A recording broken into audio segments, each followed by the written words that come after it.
You're crazy. Sagot niya at tumakbo palapit sa nobyo at niyakap ito ng mahigpit. I miss you so much. Bulong niya sa dibdib nito. Oh, you don't know how much I miss you. Sagot nito at hinalikan siya sa noo. For you. Sabi nito nang kumala siya ng pagkakayakap dito. Kinuha niya ang mga red roses at mabilis niyang inamoy-amoy ang mga iyon. Thank you. Nahihiyang sabi niya. I love you. Bulong ni Jericho sa mukha niya. Ngumiti siya dito at bigla niyang hinalikan nito sa pisngi. Natutuwa siya dito sa mga effort na ginagawa nito sa kanya. Aaminin niyang halos buong katawan niya kinilig sa nobyo.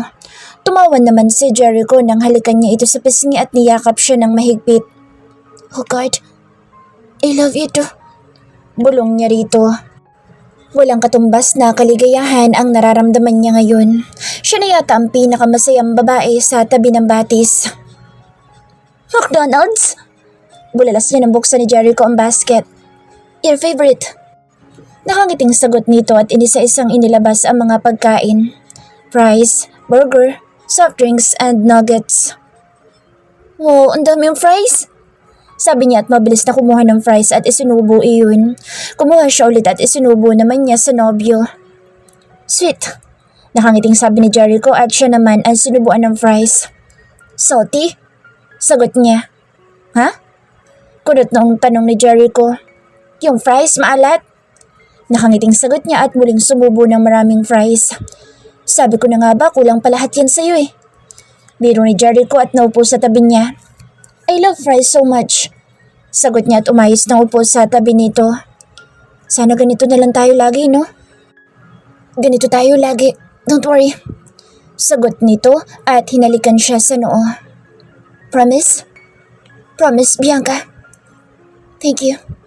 Sabi niya at niyakap ito ng mahigpit. Kung pwede nga lang, huwag nang matapos ang oras na iyon. Sana manatili na lang sila sa ganoong sitwasyon. Masaya, magkasama, magkayakap. Paano mo ito nagawa? Tanong niya dito habang kumakain na sila. To be honest, I saw this kind of thing sa isang music video. Sagot ito at inabutan siya ng soft drinks. Music video? Natatawang tanong niya at tumangulang ito at tumingin sa kanya sabay kamot sa batok. Natuwa siya lalo sa ikinikilos nito dahil halatang nahihiya ito. Love song, no doubt. Biro pa niya dito at binato niya ito ng fries. Bianca! Malakas na tawag nito at napatili siya at tumayo mula sa pagkakaupo. Nakikinig ka na love song? Biro nito sa kanya at muli siyang binato ng fries. Enough! Tumatawang sabi nito at tumayo. Tumakbo naman si Bianca at hinabol siya nito. You're dead when I catch you! Banta nito at lalo pa niyang binilisan ng pagtakbo para hindi siya nito maabutan. You can catch me! Dali niya at inilabas pa niya ang dila dito. Really? Sabi nito at binilisan ng pagtakbo at nang mahuli siya nito ay kaagad siya nitong hinapit sa bewang. Nagtitili siya. Gotcha! Humihingal na sabi ni Jericho at sabay pa silang tumumba sa damuhan. Napatili siya nang bumagsak siya sa katawan ni Jericho. Ouch! Tili niya at napatitig sa gwapong mukha ng nobyo. Are you okay? Tanong ni Jericho sa kanya. Tumawa lang siya ng tumawa dito. Bianca! Tawag nito pero nantili pa rin siyang tumatawa at nakitawa na rin ito sa kanya. Umalingaw-ngaw sa buong paligid ang tawa nila. Alam nilang malayo sa bahay ng mga tauhan ng asyenda ang batis at hindi lahat ng tauhan maaaring pumunta ng batis dahil napakasagrado na lugar na iyon para kay Doña Feliza. Sa tutuusin nga, hindi rin sila allowed na pumunta doon pero dahil alam nilang hindi naman makakarating sa Doña iyon kaya naglalakas loob sila. You're so beautiful, Bianca. Bulong ni Jericho sa kanya. Am I? Nangungusap na mga matang tanong niya. Yeah. Sagot nito at hinawi ang buhok na sumasagabal sa mukha niya. You're so beautiful. I will never get tired watching your beautiful face, Bianca. Seryosong sabi nito. Hindi niya tuloy malaman kung ano isasagot dito. Napalunok siya habang nakatitig sa gwapong mukha ng nobyo. Can I kiss you? Tanong nito na ikinagulat pa niya. Never been kissed pa siya, except noong bata siya. Aksidenteng nahalikan siya ni Jericho nang minsang malasing ito. At nang magtapat ito ng damdamin sa kanya at hinalikan siya ng basta-basta. Hindi siya sigurado kung alam ba ni Jericho na nahalikan na siya nito noong bata pa siya. Hindi siya makasagot at nanatili na lang siyang nakatingin sa nobyo. It's okay. We still have more time for that.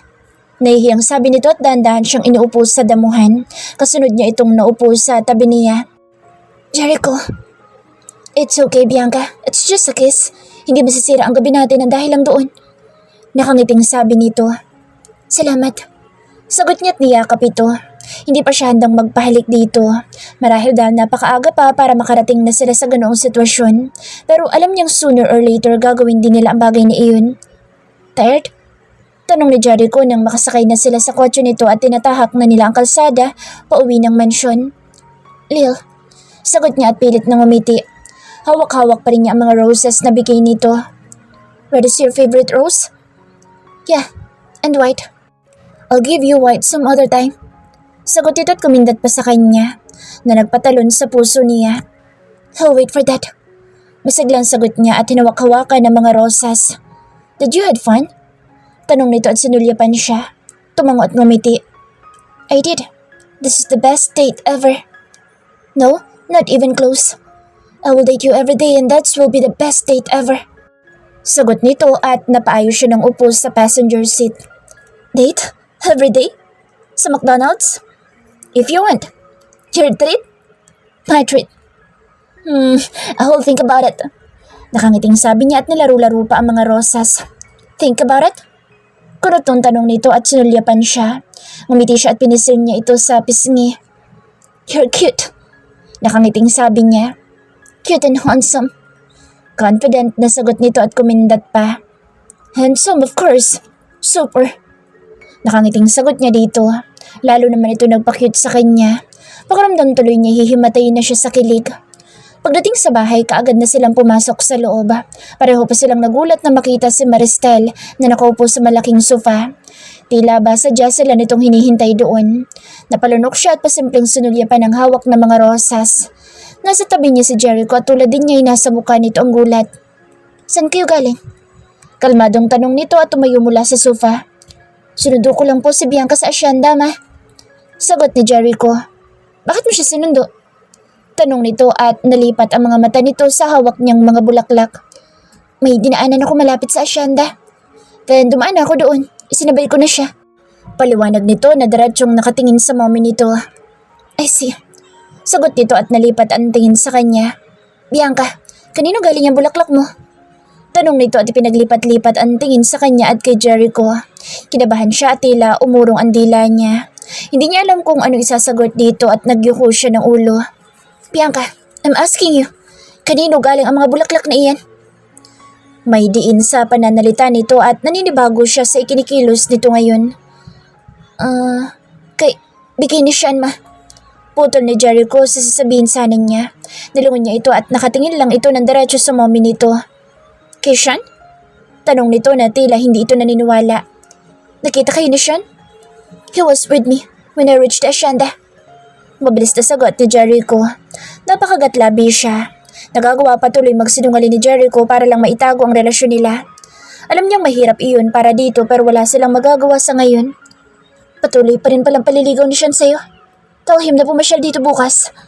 Sabi nito at bumalik na sa sofa at naupo. Tita, simula niya pero walang lumabas na salita sa bibig niya. Sige na, magpahinga na kayo. I know, iho. Jericho, pagod ka na. Nagkwento sa akin ng daddy mo sa mga ginawa niyo sa opisina. Magpahinga ka na. Sabi nito kay Jericho. Tumango lang si Jericho at humakbang na papunta sa hagdan. Nakayuko siyang sumunod dito. Bianca, tawag ni Maristel sa kanya. Napahinto siya sa paghakbang. Napansin din niyang huminto sa pag-akyat si Jericho. Sabihin mo kay Sean, ito na mag-lunch bukas. Nakangiting sabi nito. Tumango lang siya at nagpaalam na dito. Tahimik silang umakyat ng hagdan ni Jericho. Tanging mga sulyap lang nila ang nagkakaintindihan. Gusto man niya itong kausapin, hindi pwede dahil baka mahuli sila ng mommy nito na tila ba nakakahalata na sa kanila. Kailangan nila mag-ingat ngayon. Problema pa nila kung paano sasabihin kay Sean ang tungkol sa mga rosas. Good night, Bianca. Bulong ni Jericho na makarating na sila sa tapat ng silid niya. Nagkabit-balikan siya at napasimangot. We can do it, Bianca. Bulong nito at ngumiti muli. Yes, we can, Jericho. Sagot niya at pilit na ngumiti. Get in, magpahinga ka na. You're tired. Sabi nito at tumango lang siya at pumasok na sa loob ng silid niya. Niyakap niya ang mga bulaklak at ipinikit ang mga mata. Lihim siyang nananalangin na sana hindi nakahalata ang tita Marastel niya. Ngayon pa lang sila nagsisimula ni Jericho. Ngayon pa lang sila sumasaya ni Jericho. Huwag naman sanang maudlot iyon ngayon. Ngayon lang siya nakaramdam ng tunay na kaligayahan. Tinawagan mo na ba si Sean? Nasabi mo ba dito siya mag-lunch? Tanong ng tita Marastel niya nang makasabay ito sa almusal. Wala pa si Jericho. Marahil ay tulog pa ito. Si Sean? Iimbitahan mo siya ngayon? Tanong ng Donya kay Marastel. Yes, Mama. Gusto ko lubos na makilala ang naliligaw kay Bianca. Sagot ni Marastel at sinulyapan siya. Ewan niya pero may kakaiba sa bawat tingin ngayon sa kanya ni Marastel. Nailang tuloy siya at nakakaramdam siya ng takot. Well, that's good. Mabuting dito na lang sila magligawan sa bahay kaysa sa labas. Sagot ng Donya habang patuloy na kumakain. Of course, Mama. Pangit tingnan sa mga kabataan ngayon ang nagpapaligaw sa labas. Sagot ni Marastel. Nanatili lang siyang walang kibo at itinuloy na ang pagkain. Good morning. Bati ni Jericho nang biglang sumulpot ito sa may pinto ng komedor. Mukhang bagong gising pa lang ito. Magulo ang buhok at naka-t-shirt at short lang ito. Iho, halika na't sumabay ka na. Yaya ng Donya dito. Yes, Lola. Sagot nito't naupo sa bakanteng upuan tapat niya. Nagsulyapan sila at mabilis siya nag-iwas ng tingin dahil naramdaman niya ang mga mata ni Marastel sa kanya. Jericho, Iho, sino ba mga magulang nitong si Sean? Tanong ng Donya na sabay pa nilang ikinaangat ng ulo at tumingin sa Donya. Lola, bakit po? Tanong ni Jericho at sumubo ng itlog at pasimple siya nitong sinulyapan at ibinalik sa Donya ang mga mata nito. Nililigawan yata ang prinsesa natin eh. Nakangiting sagot ng Donya. Muntik pa siyang masamid, tila hindi niya malunok-lunok ang kinakain. Galing si Sean sa magandang pamilya, Mama. Nasa London ang parents dito. Sagot ni Marastel at ipinagpalipat-lipat sa kanya at kay Jericho ang tingin nito. Well, I heard may sarili silang business sa London. Sagot ni Jericho. Kung ganoon, sa mabuting pamilya naman pala nang galing si Sean. Pero kailangan pa natin kilatisin ng husto. Bakit, Lola? Payag na po ba kayong maligawan si Bianca? Tanong ni Jericho. Hindi siya sigurado pero tila may kakaiba sa tono ng pagtatanong nito. She's 15. Beautiful, smart, mature enough. Sagot ni Marastel at sinulyapan siya. Sinuklay pa nito ang buhok niya sa kamay nito. Ang isang tulad niya siya na nababagay kay Bianca. Gwapo, matalino, may sinasabi din sa buhay. Magalang na bata. Masasabi kong si Sean ang gusto ko para kay Bianca. Patuloy pa ni Marastel na walang kangiti-ngiti sa mga labi. Tingnan natin kung ganyan din ang mararamdaman ko pag nakita ko si Sean. Kung babagay nga siya sa napakaganda kong apo. Sagot ng Donya. Nanatili siyang walang kibo at itunuloy lang ang pagkain. Ganoon din si Jericho. Wala itong kibo habang kumakain. Hindi niya alam kung bakit napakaseryoso ng tita Marastel niya ngayon tungkol kay Sean. Nagtuloy siya sa music room pagkatapos kumain. Sinubukan niyang tawagan si Sean at pakiusapan ito na pumunta ng bahay at kung hindi naman nakakahiya dito ay tuturuan muna niya itong magsinungalin dahil baka mabuko sila na hindi kay Sean galing ang mga bulaklak kundi kay Jericho. Narinig niyang bumukas ang pintuan at agad ding sumara iyon. Nilingon niya ang bagong dating at nakita niya si Jericho. Seryoso ang mukha nito at kahit hindi siya magtanong alam na niya kung bakit. Alam niya kahit papaano nasasaktan nito sa sinabi ng mommy nito kanina na si Sean ang babagay sa kanya. Tinatawagan ko si Sean para sana pakiusapan siya. Don't call him. Butol nito sasabihin sana niya at ibinagsak ang katawan paupo sa malaking sofa at inion ang malaking TV. But Jericho, inaasahan siya ng mommy mo at ni Lola. Sabihin mo hindi mo siya matawagan. Ganoon lang? Bianca, what do you want? Hayaan siyang pumunta dito at iharap kay mommy? Para ano? Para i-build up siya sa iyo? Sa mismong harapan ko? Galit na tanong nito at ipinagpapasalamat niya na soundproof ang music room at hindi ito maririnig sa labas. Bakit ka nagagalit? Gulat na tanong niya tumakbang palapit dito na nasa TV ang atensyon. I'm not mad at you. It's just, si mommy, masyado siyang boto kay Sean and I hate it. Iritang sagot nito at ibinagsak ang remote sa besa. Well, sabi niya at hindi malaman kung anong isusunod na sasabihin. Isang lihim na relasyon ang meron sila o tamang sabihin na bawal na relasyon ang meron sila na Jericho. Bianca, kung makikinig at susunod ka kay mommy, No doubt, kaya siya ng bagsak mo. At ayoko mangyari iyon. Seryosong sabi nito at nilingon siya. Napalunok siya. Siya din naman ayaw niyang mapunta kay Sean o kahit na kaninong lalaki dahil si Jericho lang ang gusto niya. Si Jericho lang ang mahal niya. What? Of course not. Hindi mo naman hahayaang mangyari yun, di ba? Exactly. That's why I'm doing this. Don't call him. Sabihin mo kay mommy he won't answering your call. Sabi nito. Tumango na lang siya at ibinalik sa bulsa ang cellphone. About the flower, sinabi mo na kay Sean galing iyon. I know, and it's killing me. I know. Malungkot na sagot niya dahil kitang-kita sa mukha nito kagabi ang lungkot nang sabihin nitong galing kay Sean ang bitbit niyang bulaklak. Come here. Tawag nito sa kanya at umayos ng upo para makatabi siya dito. I want you to stay away from Sean. Seryosong sabi nito na makaupo na siya sa tabi nito. Why? Mommy like him for you. And no doubt, pati si Lola boto na kay Sean. And if you stay friends with him, baka lalo lang kayo ipaglapit ni Mommy. And you don't want that to happen? Hell no, I don't. Are you jealous? I'm not, Bianca. I'm just protecting my property. Property? Yes, Bianca. You are now my property. You are mine. Sagot nito tinawakan ng kamay niya. Property ah? Ulit niya at ngumiti dito. At biglang bumukas ang pinto na pareho pa nila ikinagulat.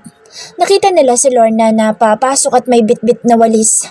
Kaagad niyang binawi ang kamay kay Jericho at umusog ng konti palayo dito.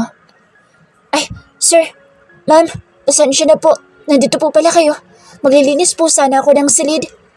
Paumanhin nito sa kanila. Next time kumato ka para hindi ka nanggugulat. Matigas na sagot ni Jericho. Pasimple niyang hinampas ito sa hita. Okay lang po manang Lorna. Sige po maglinis na po kayo. Malumanay na sagot niya at tumayo. Mamaya na lang po pagkatapos yung manood ni sir. Nahihiyang sagot dito at tumalikod na. Manang Lorna. Pigil niya dito pero nagtuloy lang ito sa paglabas ng silida. Napatitig siya sa pinto. Ayaw niyang mag-isip ng masama kay Manang Lorna pero ilang beses na ba sila nitong muntik-muntikan ng mahuli. Napalunok siya at sinulyapan si Jericho na kampanteng nakaupo sa sofa at nakafocus sa TV. Ayaw niyang magduda kay Manang Lorna na tila sila minamanmanan nito. Tila ba nais sila nitong mahuli sa akto. Kinabahan siya sa naisip at napaupo sa sofa katabi ni Jericho. Let's watch High School Musical. Sabi nito at wala sa loob siyang tumango dito pero hindi pa rin mawala sa isip niya si Manang Lorna. Ready na ba ang gown mo for this coming Saturday? Tanong ni Ella habang kumakain sila sa school canteen. Si Tita Maristela nag-organize ng lahat eh. I guess, ready na yun. Matamlay na sagot niya. JS prom na nila sa Sabado at hanggang ngayon hindi pa sigurado kung makaka-attend si Jericho sa prom niya. May laban kasang school nila sa Manila, same day ng prom. Parang ayaw na nga niyang umattend kung hindi rin naman si Jericho ang makaka-partner niya. Wow, no doubt. Ang gown mo ang pinakamaganda. I know Mrs. Gomez taste pagdating sa fashion. Oo nga. Simpleng sagot niya. Are you not happy? Happy, syempre.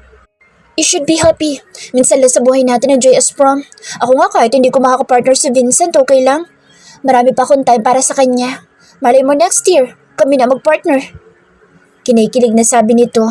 Ngumiti lang siya dito at itinuon sa pagkain ng atensyon. Mabuti pa sa Ella, napaka-positive nito mag-isip. Hindi tulad niya, napakadaga at laging takot. Bianca! Bianca! Tawag mula sa likuran niya, nagpatigil sa kanya sa paglalakad. Sean! Hi, it's been a while. Sabi ni Sean nang makalapit sa kanya. Busy. Busy? O iniiwasan mo ko? Paniniyak nito at ngumiti sa kanya. What? Of course not. Bakit naman kita iiwasan? Depensa niya at tumingin sa paligid dahil baka makita sila ni Jericho na nag-uusap. Totoo naman ang sinasabi nito. Iniiwasan niya ito dahil yun ang gusto ni Jericho. Sumusunod lang naman siya sa nobyo dahil ayaw niyang nagagalit ito sa kanya. Isa pa ayaw niyang umasa pa si Sean dahil wala itong aasahan sa kanya. Well, naisip ko lang. Hindi na kasi kita masyadong nakikita sa campus eh. Sagot nito at sinabayan siya sa paglalakad. Busy lang. Anyway, Tita Maristel called me.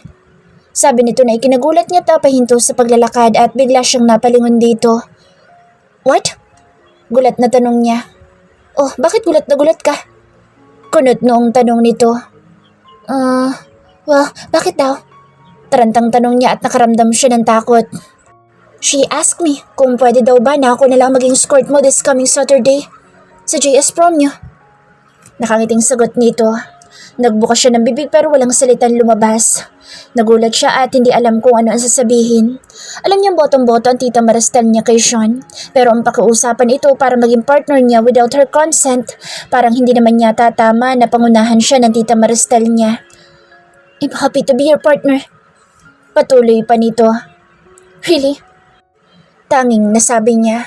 Ano ba dapat niyang isagot? Na masaya din siya kahit hindi? Makatatanggi ba ako kay Miss Gomez? Isa pa, gusto ko din namang maka-attend sa prom mo. Hisi. Sagot niya at pilit na ngumiti. So, paano? See you Saturday? Yeah, sure. Sagot niya at nagpaalam na ito. Nagkibit-balikat siya at naalala si Jericho kung paanong sasabihin dito na umami na nito ang naghanap ng skirt niya sa prom. Alam niyang magagalit si Jericho sa mami nito. Yun sana ang gusto niyang maiwasan, ang magkaroon ng hindi pagkakaintindihan sa kanila. Pero sa nangyayari ngayon tila hindi yun maiiwasan. How's school? Tanong ni Jericho nang sunduin siya nito at dumiretso sila sa McDonald's para kumain. Okay lang. Kaumusta naman ang practice niyo? Tanong niya at sumubo sa sundae na hawak. Kakapagod na. Sama pa na baka hindi ako makahabol sa promo sa Sabado. Sagot nito at sumandal sa upuan. Napakagatlabi siya at hindi niya alam kung paano ba niya sasabihin dito na si Sean ang partner niya sa prom. But gagawa ko ng paraan para makahabol. Patuloy nito at sumubo ng fries. Jericho kasi. Kanina. Si Jericho! Tinig mula sa likuran ni Jericho at sabay pa nila itong tiningnan. Nakita niyang medyo may edad na babae. Pamilyar sa kanya ang mukha nito pero hindi niya maalala kung saan niya nakita ang babae. Jericho, iho! Sabi ng babae at lumapit sa mesa nila. Mabilis na tumayo si Jericho at binati ang matandang babae. Tita Tess, kumusta po? Magilaw na bati ni Jericho. I'm doing good, iho. How's your mom? Tanong ng may edad na babae na tinawag ni Jericho na Tess. Sunulyapan siya ng babae at ngumiti sa kanya. Gumanti naman siya dito ng ngiti at ibinalik na kay Jericho ang atensyon nito. She's doing good, tita. Sagot ni Jericho. Is she your girlfriend? Tanong ni Tess at itinuro pa siya. Nanlaka ang mga mata niya at sinulyapan si Jericho. Nagbuka ng bibig si Jericho pero walang lumabas na salita roon. Mommy, let's go! Tawag na isang babae na umagaw ng atensyon nilang tatlo. May, iha, come here! Nandito si Jericho! Tawag nita sa babae at lumapit naman ang tinawag nitong May. Nakasuot ito ng high waist, maong pants, and black tee. Nakapusod ang mahabang buhok nito in a neat way. At masasabi niya maganda ito at malakas ang dating. Hindi siya sigurado pero tila kasing edad lang ito ni Jericho. Ah, Jericho! How are you?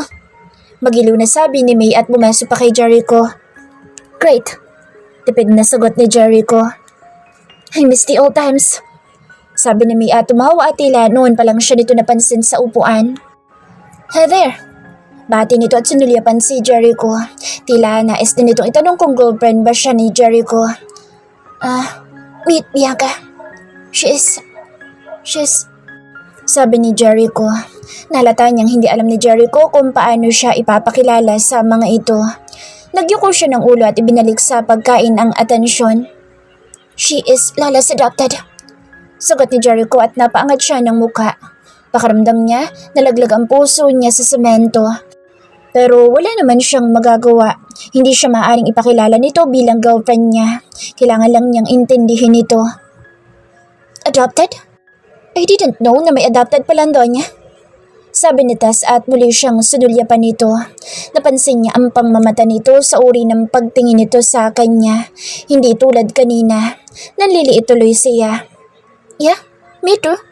Hindi ko nabalitaan na may adopted si Lola Felisa. Sabi naman ni May at tulad ng mommy nito ay tinapunan din siya ng mapanuring sulyap. Walang kumibo sa kanila ni Jericho at pakiramdam niya nais niyang maglaho sa harap ng mag-ina. Halata sa mga tingin nito na minamaliit siya. Anyway, we have to go. Baka sabi na lang sa mommy mo na papasyal ako sa kanya pag hindi na busy. Paalam ni Tess. Tumango lang si Jericho. Jericho, here's my number. Text me anytime. You know, kababalik lang namin from New York, so I need a welcome. Malambing na sabi ni May at mabilis na sinulat sa resibo nila sa mesa ang number nito. Napataas lang ang kilay niya at sinulyapan si Jericho. Napakamot naman sa batok si Jericho. Pag alis na mag-ina, mabilis niyang inubos ang pagkain sa mesa na walang kibo. Alam niyang nakamasid lang sa kanya si Jericho. "You want another cup?" Tanong nito na maubos niya ang sundae. "No." Matipid na sagot niya at sinulyapan ang resibo sa mesa. Hinihintay niyang damputin iyon ni Jericho. "Kaibigan ni Mommy si Tita Tess." Simula nito. "Are you done?" Pag-iiba niya ng usapan, tumango ito. "Let's go." Yaya niya dito at mabilis na hinila ang mga gamit at tumayo na. Mabilis naman sumunod si Jericho sa kanya. Hindi nito kinuha ang resibo kung saan isinulat ni May ang number nito. Lihim siyang natuwa. "Are you mad?" Tanong ni Jericho nang nasa loob na sila ng kotse. Sino ba naman ang hindi maiinis? Lantaran ng pampe-flirt ng May na iyon kay Jericho. "No." "Then why so quiet?" "Busog ako." Sagot niya tumawa ng malakas si Jericho sa sinagot niya. "Nagsasalos ka?" "What? Of course not." Mabilis na sagot niya. Sino ba naman kasang hindi magsaselos ang ganda-ganda ng May na iyon. Isama pa na mukhang may kaya din ito tulad ni Jericho at siguradong bagay sila. "Sure, you're not." Natatawang sagot nito. "Ano nakakatawa?" "Nothing." Ginatawang sagot ni Jericho. "She's pretty." Nakasimangot na sabi niya at tumingin sa labas ng bintana. "You're prettier." Sagot nito at inabot ang kamay niya. "Huwag kang magsinungaling." Inis na sagot niya at hinila ang kamay dito. "I'm not." "Come on, ikaw ang pinakamaganda para sa akin." "Are you sure?" Natatawang tanong niya at sinulyapan ang nobyo. Sunod-sunod na tango naman ang isinagot nito. Ngumiti siya dito. "Yeah, sure." "Walang bawian." Nakangiting sabi niya. Saka na niya sasabihin ang tungkol kay Sean. Ayaw na muna niya itong mag-isip. Basta masaya silang magkasama ni Jericho at sasamantalahin muna nila iyon. Nakita daw